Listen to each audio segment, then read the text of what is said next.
Hello everyone, welcome back to our YouTube channel. আজকে আমরা মাধ্যমিক 2024 ব্যাচের জন্য যে ম্যাথ সাবজেক্টের জন্য যেখানে উপপাদ্য আসে সেই উপপাদ্যগুলোর কিছু আমরা ইম্পর্টেন্ট কিছু উপপাদ্য বলবো, তার মধ্যে থেকে তোমরা অবশ্যই কমন পেয়ে যাবে। প্রথম উপপাদ্য হচ্ছে উপপাদ্য নাম্বার 49 যে উপপাদ্য রয়েছে পিথাগোরাসের উপপাদ্য। এইটা হচ্ছে খুব খুব গুরুত্বপূর্ণ 2024-এর জন্য, ঠিক আছে। তারপরে এর সাথে আরেকটা এর বিপরীত পিথাগোরাসের বিপরীত উপপাদ্য, এটাও খুব খুব ইম্পর্টেন্ট, ঠিক আছে। এইটা আর 49 আর 50 দুটো উপপাদ্য এখানে হচ্ছে। তিন নম্বর উপপাদ্য হচ্ছে এখানে উপপাদ্য নাম্বার 48।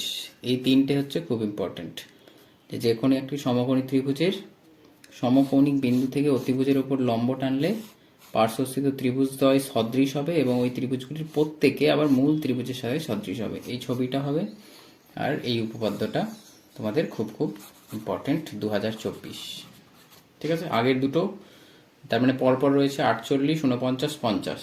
এই তিনটের মধ্যে যে কোনো একটা আসার চান্স খুব বেশি।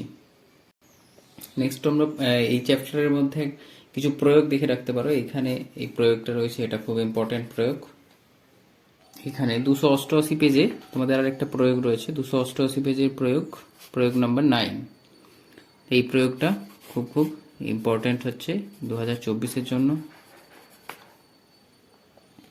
নেক্সট তোমরা এই প্রয়োগটা দেখে নেবে, পেজ নাম্বার হচ্ছে 242 পেজের প্রয়োগ নাম্বার 6। আরেকটা প্রয়োগ রয়েছে প্রয়োগ 14, ঠিক আছে। এই প্রয়োগটা অনেক বেশি ইম্পর্টেন্ট, পেজ নাম্বার 216।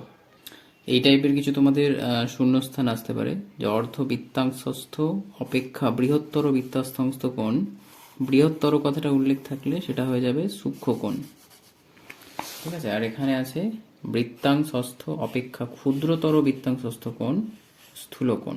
ক্ষুদ্রতর বললে বড় কোণ স্থূলকোণ, আর বৃহত্তর বললে সূক্ষ্মকোণ। এই প্রয়োগ দুটো তোমরা দেখে নেবে। আরেকটা উপপাদ্য রয়েছে, এটা খুব ইম্পর্টেন্ট, উপপাদ্য নাম্বার 34 উপপাদ্য হচ্ছে খুব খুব ইম্পর্টেন্ট 2024-এর জন্য। কোনো বৃত্তের একটি বৃত্তচাপের দ্বারা গঠিত সম্মুখ কেন্দ্রস্থ কোণ ওই চাপের দ্বারা গঠিত যে কোনো বৃত্তস্থ কোণের দ্বিগুণ হয়। এই ক্ষেত্রে যে কোনো একটা ছবি আঁকলেই তোমাদের হয়ে যাবে, ঠিক আছে। এই সবগুলো ছবি আঁকার দরকার নেই, 1 নম্বরটা নিয়ে আঁকলে 1 নম্বরের ক্ষেত্রে যে যে যুক্তিগুলো আছে সেগুলো দিতে হবে। তাহলে এখানে 4 নম্বর লিখতে হবে না, 2 লিখতে হবে না, এগুলো একটু খেয়াল রাখবে, ঠিক আছে। যদি 1 নম্বর ছবিটা করো তাহলে এক্ষেত্রে 4 লিখতে হবে না, 2 লিখতে হবে না, 3 লিখতে হবে না, এগুলো লিখতে হবে না, ঠিক আছে। আরও একটা উপপাদ্য তোমরা দেখে নিতে পারো, উপপাদ্য নাম্বার 41, ঠিক আছে। এই উপপাদ্যটাও দেখে রাখতে পারো, এটাও অনেকটা ইম্পর্টেন্ট। নেক্সট আরও কিছু প্রয়োগ দেখে নাও। প্রয়োগ 10, 63 পেজের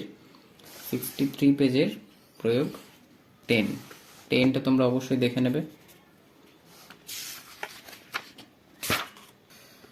168 পেজের হচ্ছে প্রয়োগ নাম্বার 9 দেখে নেবে, প্রয়োগ নাম্বার 8 দেখে নেবে।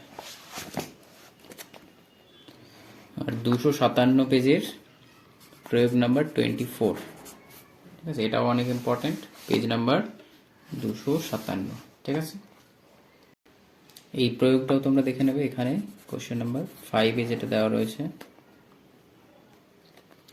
এইগুলো দেখে রাখো, এগুলো থেকে তোমাদের কমন চলে আসতে পারে।